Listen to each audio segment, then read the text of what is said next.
When I think of a macro ethical issue, I think of the drug epidemic that's happening in the county that I live in. Obviously, I know that drugs is a horrible thing that has probably taken over most of our country. But when you live in a rural area like I do, and everybody knows everybody, you pretty much see things that you might not see in a bigger city or know of people who are, have an addiction that you might not realize if you live in a bigger place. Uh, I live in Pike County, Kentucky. It's about 2 hours southeast of Lexington, Kentucky, and we have a population of almost 59,000 people.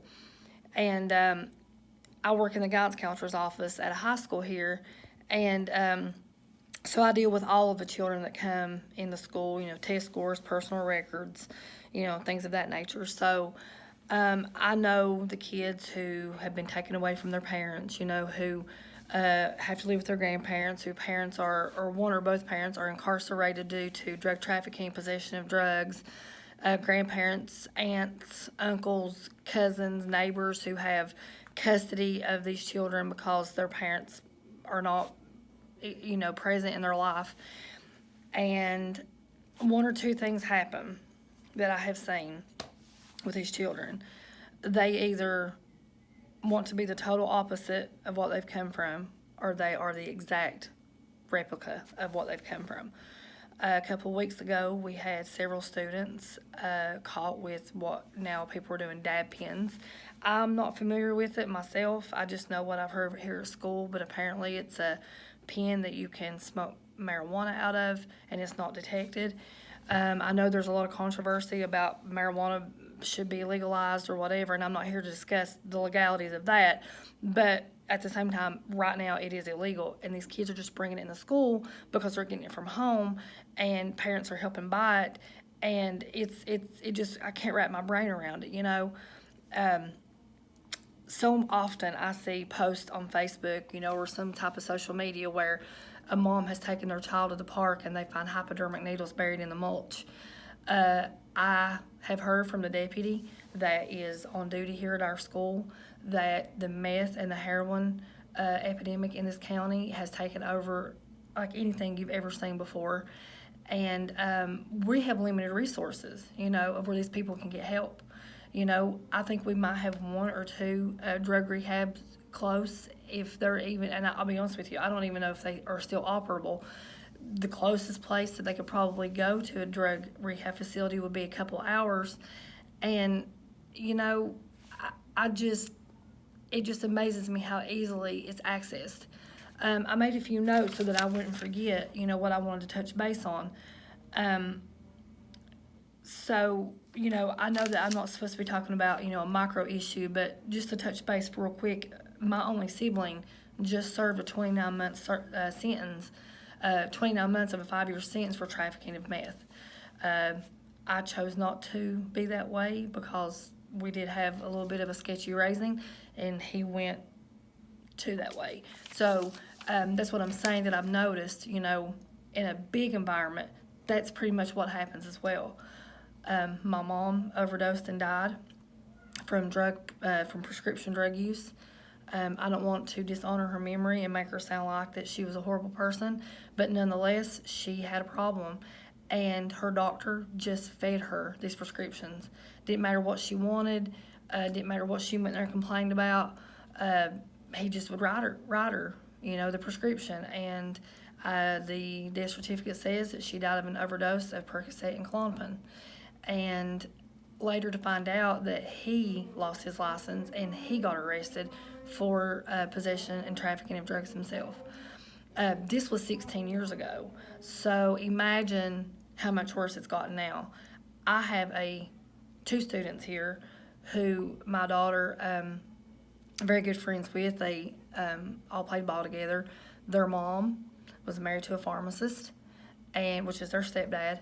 The mom and the pharmacist, the stepdad, is now being charged on 9 counts of fraud of writing prescriptions, trafficking, you name it. We just had 2 doctors in the area that lost their license due to heavy opioid prescription, writing prescriptions. We had a pain clinic that was raided. that was shut down, it just does not stop. It's everywhere here.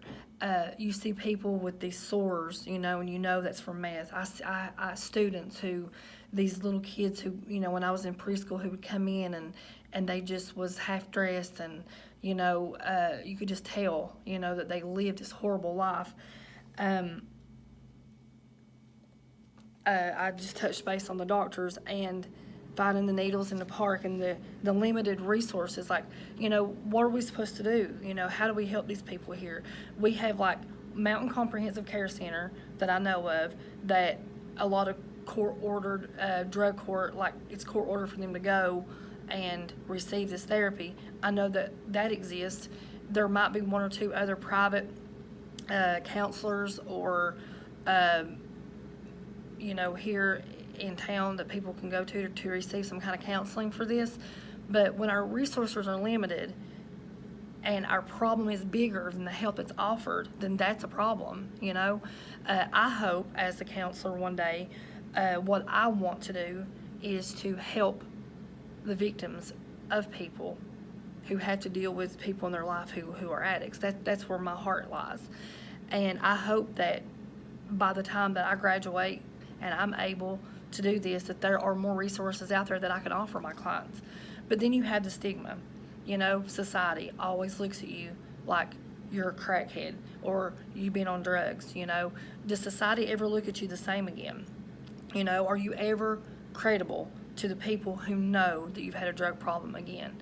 Will anyone ever be able to look at you and say, oh, she's clean or he's clean and he's done his time, and let's give him a second chance? Most of the time, when you put yourself in a predicament to end up on drugs and you go around and you wreak havoc in your community, it doesn't matter how long you've been clean or what you've done to get clean. That's what people see. So is that fair that we treat people without dignity and integrity and respect and self-worth? The Code of Ethics clearly speaks against that. So I hope that is something that I never do, that I offer help to anyone who has had a problem, anyone who needs help with recovery. Although my heart lies with the people in their life who have to deal with this, I still would hope that these people do get the help that they need, because it's just being passed down from generation to generation. When you live in a small community, it's hard to not separate yourself professionally and personally. When you know a kid here at school that has your heart and that you love so much, and you know that their parents is on drugs, you can't just go and do anything about it without having, ethical and professional reasons and go through the proper steps legally.